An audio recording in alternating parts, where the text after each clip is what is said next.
बेटा जाया खुशी हुई भाई खूब बजाए थाले, ये तो आना जाना लगा हुआ है जो कीड़ी का नाल है।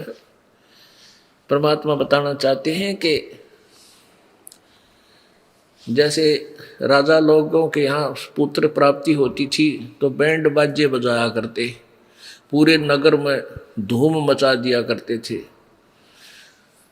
और गरीब आदमी के यहाँ संतान यानी पुत्र होता था तो वो थाली बजाते हैं, थाली पीटते हैं। तो इससे आसपास पड़ोस में ये हो जाता है कि उनके बालक होने वाला था पुत्र वधू का, और लड़का हुआ है क्योंकि थाली बज रही है। उस पुत्र के जन्म की खुशी में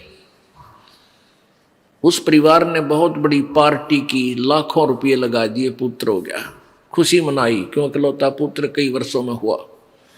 अगले वर्ष वो पुत्र मृत्यु को प्राप्त हो गया, अब टक्कर मार रहे हैं। अब परमात्मा कहते हैं झूठे सुख को सुख है ये मान रहा मनमोद, ये सकल चबीना काल का कुछ मुख में कुछ गोद। पतझड़ आवत देख कर बन रोवे मन माही, ये ऊंची टहनी पात थे अब पीले हो जाही।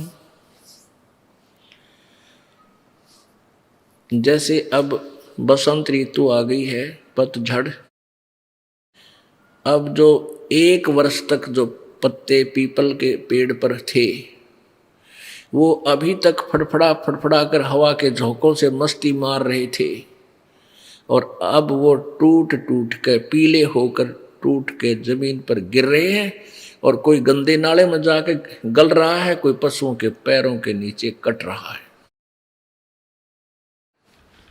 अब परमात्मा परमेश्वर कबीर जी एक उदाहरण दे रहे हमारे को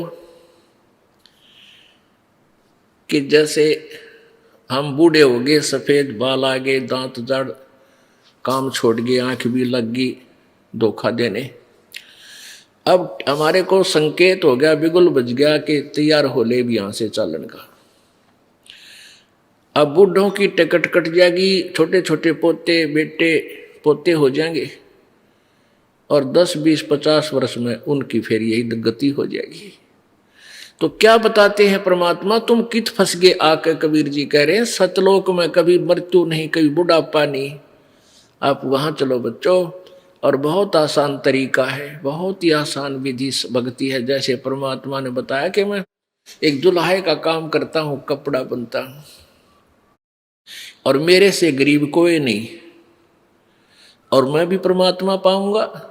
तो आप ये ना सोचो कि धन गणा है जिसके पास या उच्च जाति वाले ही परमात्मा पाएंगे, नहीं। ये जाति मजहब था, हमने अपनी आप बाढ़ बना रखी है, अलग अलग दीवार खींच दी। परमात्मा इन सब को मिटा देता है, उसके लिए तो उसकी आत्मा सोना है, लाल है, उसी का वो ग्राहक है।